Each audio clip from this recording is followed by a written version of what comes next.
Ito na mga kaibigan. TikTok users. Yung part 2 naman ng aking all-in-one simple caption kaugnay sa 2025 single season ni Alex Yala. Ito mga kaibigan ha. Ito na. Hindi na papaligoy-ligoy pa. Ito na. 1, 2, 3. Tingnan nyo ha. Tingnan nyo. Yan. Ayun Yan. Tingnan nyo. Ayan nakikita niyo yung collage na yan. Ayan yung sa upper left. Yung pagsigaw ni Alex Yala.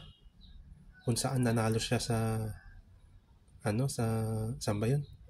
Kanino ba nakalaban to ni Alex? Si Gracheva. Naalala ko si Gracheva yun eh. Kaya siya umabante patungo sa first ever finals sa isang WTA Tour event. Mga kaibigan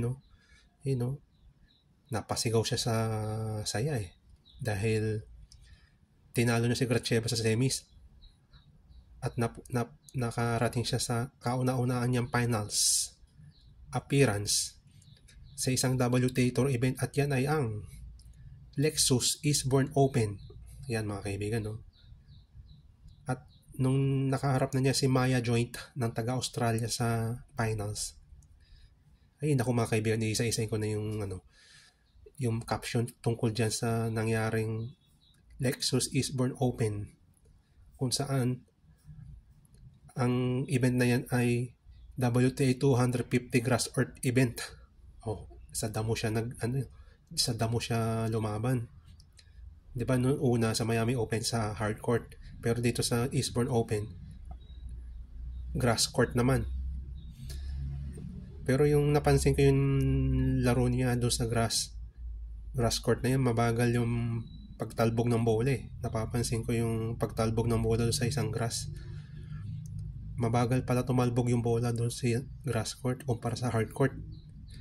Yung hard court, matindi yung talbog ng bola eh. Pero sa grass court, minsan mabagal yung talbog niya. Yun ang napansin ko sa bawat laban ni Alex. Ito na, isa-isayin ko yung Bali, meron akong 4 na captions. Isa-isayin ko yung mga captions na isa kanyang kampanya sa Eastbourne Open. Ito na, isa-isayin ko para sa unang caption. Ito Yun nga yung sinabi ko kanina. Ito ang unang caption. The first ever player from the Philippines to reach the finals of a tour event. Yun sinabi ko na kanina binaganda ko lang yung caption. Yun yung unang caption. Tapos nung nakalaban na niya si Maya John, ayan ayun yung sa gitna. Nakikita niyo yung yung paghawak nila ng tropeyo. Basta malalaman niyo kung anong nangyari diyan. Yung bibigay kong caption, yun na yung babanggitin ko. Kaunay sa nangyari finals appearance ni Alex Yala doon sa Eastbourne Open. Ito. Tapos yung sa baba, ayun hawak ni Alex yung trophy. Anong trophy kaya yan? Ito na. Sasabihin ko na. Yung pangalawang caption, kaunay sa kanyang kampanya sa Eastbourne Open, ito Nakikita niyo hawak ni Alex Yala yung trophy. Ano ba yung trophy na yan? Ito yun eh. Ito yung pangalawang caption na ibibigay ko sa kanya. Ito. The first ever runner-up finish by a player from the Philippines in a tour event. Runner-up finish lang pala. In short, natalo siya. Nabigo siya sa finals. Pero ang gandang laban, pinanood ko yan Pinanood ko yung laban niya sa finals. Madaling araw pa yung nangyari dito sa Pilipinas. Yung coverage niya, madaling araw dito sa Pilipinas.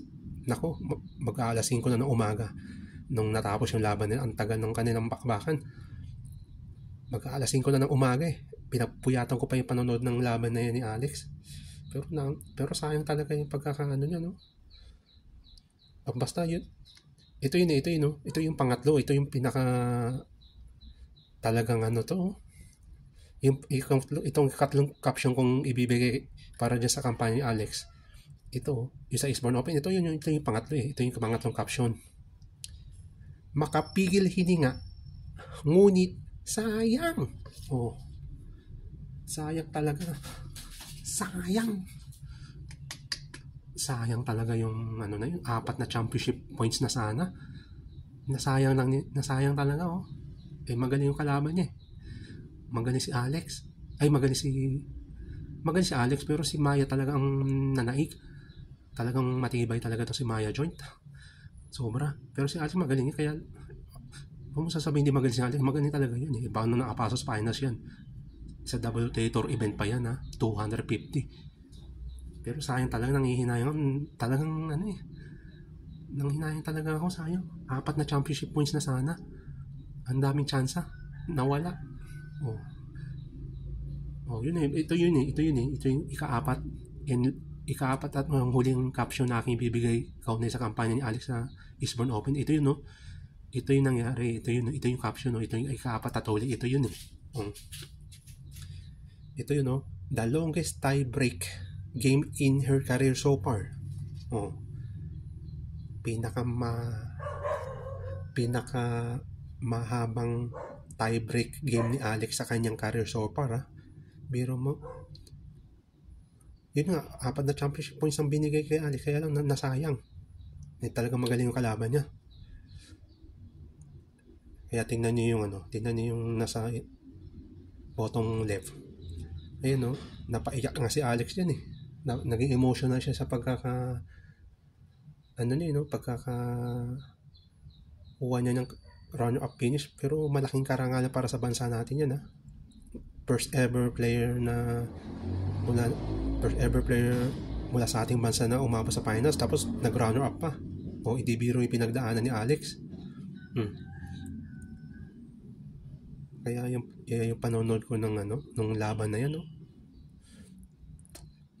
Akala ko hindi na ako matutulog, eh.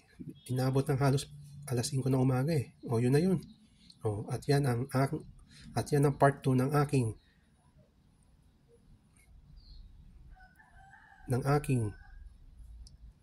all-in-one simple caption kaunay kay Alex Yala, yung kanyang WTA singles season. Oh, yun na yun. 2025 season, ha. Oh. Yun na yun. Sayang talaga, no? Oh, yun na yun. Oh, teka. Nawala.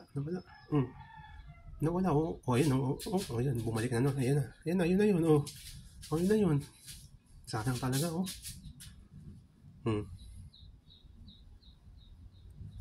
Magaling talaga si Maya joint.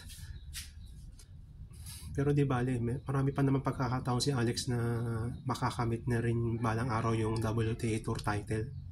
Sa unang pagkakataon, mangyayari yan baka sa malay mo sa next year, 2026. Okay, may inip, magkakaroon din yan si Alex ng kanyang kauna-unang WTA Tour title.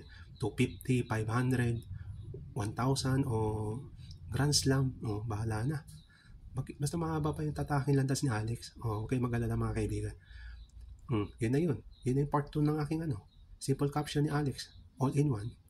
All-in-one simple caption ni Alex kaunay sa kanyang 2025 season WTA career. O yun na yun. WTA singles career. O yun na yun. Sayang talaga, no? Sayang. O yun na yun. Yun, no? Sayang talaga, oh.